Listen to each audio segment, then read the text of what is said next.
And good evening, good morning, good afternoon, whatever time it may be in your neck of the woods. Coming to you live from Central Congo, and it is past 8:30 in the evening. I'm a little late today. I don't know why, but all of a sudden time just slips away. But this is Friday, TGIF edition of Talking About Congo. And what I want to talk about is one of the exciting things that happened this week on Wednesday at April 19th, and it happened at 10:31 Eastern Time in the morning, and it was all about the launch of the SpaceX rocket that had more second generation Starlink satellites on board. And it's been one of those things that it's been kind of like out there, but for a person like me who loves technology, loves the internet, I've been involved with the internet all just about all my life. I grew up when it was those 300 baud modems, when it used to make all that noise, like, you know. But so I've been on the internet since those days and have spent most of my previous work life around pushing bits around the world and things. So, anyway, this is a great thing. And what the satellite has to do with the internet? Well, these Starlink satellites is Elon's Musk's new system that's going to give us global mobile phone service. And so, not only for talking, but also for the internet. So, it comes with the internet package. And so, I'm all excited about that internet package because even now I'm working with technology that's going to require not constant communication over the internet, but occasional. And that occasional may be to update the software on our smart taps that's going to be delivering water to people, or it may be to upload data, whatever the case may be. So we occasionally may need the internet.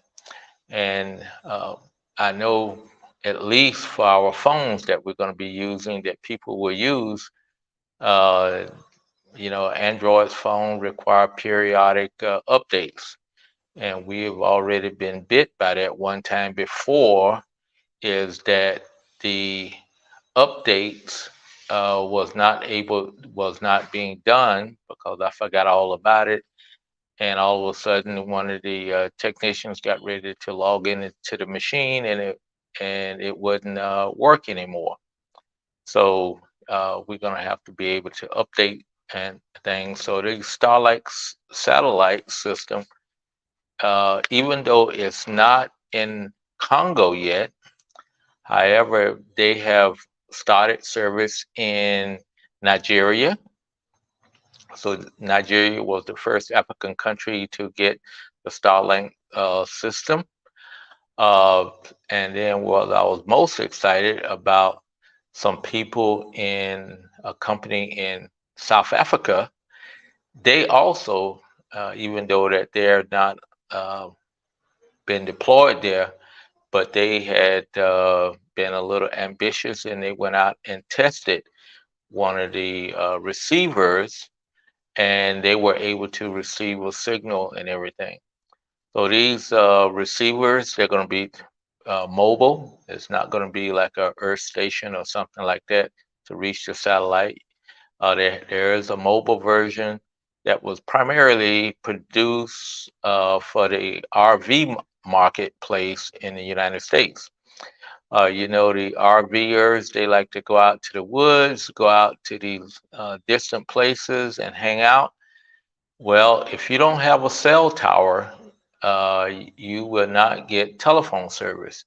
And so it was primarily being used, this one mobile system was developed for the RVers so that they can stay connected and while they're out in the wilderness.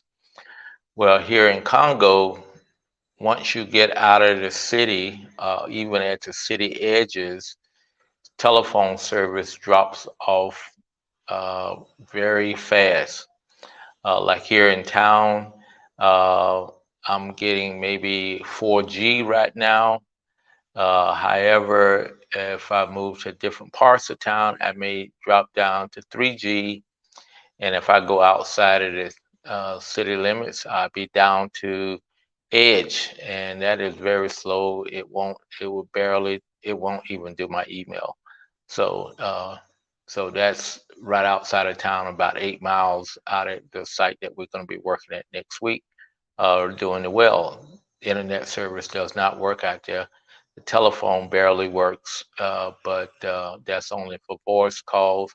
But for data, be out of the network. So I'm so excited about this Starlink, and also the people down in South Africa they're testing it, and to Nigeria, who was the first country to get it, and it appears that Kenya will maybe be the second country. I don't think Congo will be high on the list. However, the thing about these satellite systems, uh, at certain times of the day, even here in Congo, you should be able to get coverage times of the evening because you know its signal is not trans um, uh, it's not bound by borders, so it will be bleeding over into other areas, and so hopefully we'll be able to use those. But at some point in time, I may invest in one of those so that we can start it to see how it works, and also especially when we get ready to deploy out to the rural areas where I know there is no coverage, because otherwise I would have to climb coconut trees, climb mountains, and stand in one place just to get voice coverage, and you may not never be able to get data coverage. So. So that's the situation. So I was really excited to hear about that, and hope that it happens. They're gonna keep deploying these satellites. They're supposed to have currently they have about 3,580 satellites up, mostly over the United States, but they're going to go up to 12,000, and there's already plans to increase that up to 42,000. So therefore, it will be a global mobile telephone network, and so you won't have to be away from a voice call of maybe and even data at any point in time.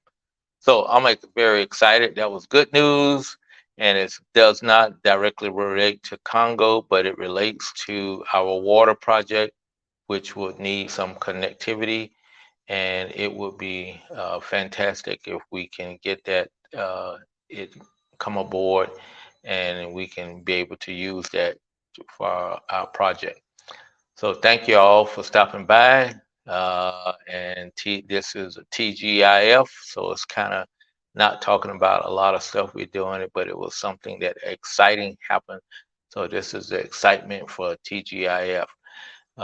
This is one of those cases where if I was sitting back at the bar chit-chatting about what's going on what happened during the week, this would be one of those conversations. So I'm drinking my tea, and so take care, everybody. Be good to yourself and be good to everyone.